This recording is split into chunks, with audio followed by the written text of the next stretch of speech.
የፈለጋችሁ ብትናገሩ እኔ ሐዋርያ ነኝ። ምን የሆንኩት ሐዋርያ ነኝ። የት ነው የተቀባው? ማን ነው የተቀባው? የትኛው መሪ ነው የተቀባው? በየትኛው ቤተክርስቲያን ነው የተቀባው? ስል የናዝሬቱ ኢየሱስ ከላይ ወደ ታች በክብርና በሞገስ ከመጣ በኋላ አንተ የኔ ቃል ስሜን ተሸክመ ትዞራለህ ብሎ ሐዋርያ አድርጎኛል። ምክንያቱም ተልእኮ ሰጥቷል። ትክክለኛ ተልእኮ ተቀብያለሁ። የእናንተ ንግግር አይመጥነኝም ማለት ወጣ ወስኖ ባንተ ላይ የሚገጥም ፈተና ነው። ልዘምር ስትል አፍ እንድትዘጋ የሚጠል መንፈስ አለ። ላምልክ ስትል እንዳታመልክ ተግዳሮትን የሚፈጥር መንፈስ አለ። ጌታ ነገርን ይቀይራል ሲባል ሞተኛ ደግሞ ነገሬ አይቀይርም ይላል። ህጋውንቴ አልፈጣልኝ ጋሱከን ጋስቶ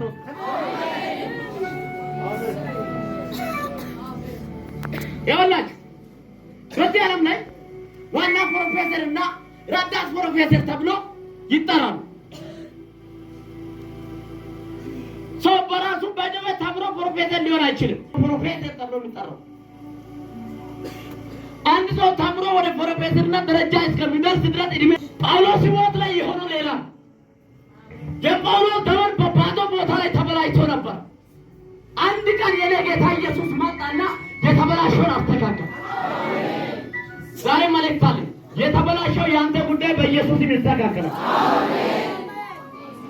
እግዚአብሔር ዛሬ ለአንተ የሚያስፈልግን እንድሰጥ ብቻ አይደለም የሚጸልይልህ፣ የተሻለውን የአገልግሎትን በር እንዲከፍትልህ እጸልይልሃለሁ።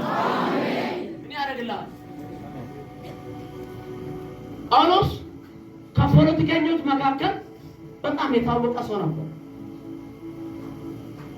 ስለ ሮሜ እንደሱ የሚያውቅ የለም። በጣም ስለ አይሁድ ወግ አጥቆ ያውቃል። ፖለቲካን እንዴት መምራት እንዳለበት ያውቃል። አመራርነትን መስጠት እንዴት ማሰማራት እንዳለበት ያውቃል። ግን ትልቁ ካገኘ በኋላ ለትልቁ ተገዛ። ወስን አጠገብ ላይ ያለው ነው ያዳርግና ወስን በሉት እስኪ ባደኛ በለው እስኪ። ይኸውላችሁ የመንደር መንፈስ እንድትወስኑ አያደርግም። የአካባቢ መንፈስ እንድትወስኑ አያደርግም። አንተ ትንሽ ለመጸለይ ስትወጣ ሰይጣን ደግሞ ትልቅ ተራራ በአንተ ፊት ላይ ያዘጋጃል። ቶሎ ሰብረሃ ዲጋንያ ጳውሎስ አለ አልሰማችሁም አለ። ምክንያታቸውም የእናንተ ንግግር አይመጥነኝም አለ። የማይመጥን ንግግር እየሰማችሁ ጠጋ የጣላችሁ ሰዎች ትራባለህ፣ ግን እግዚአብሔር ያስቀጥላል። ትቸገራለህ፣ እግዚአብሔር ግን ካንተ ፊት ይቀድምሃል። ሳይል ዛሬ በብዙ ሰዎች ላይ የታወጀው የፈተና ምዕራፍ በኢየሱስም ይዘጋል።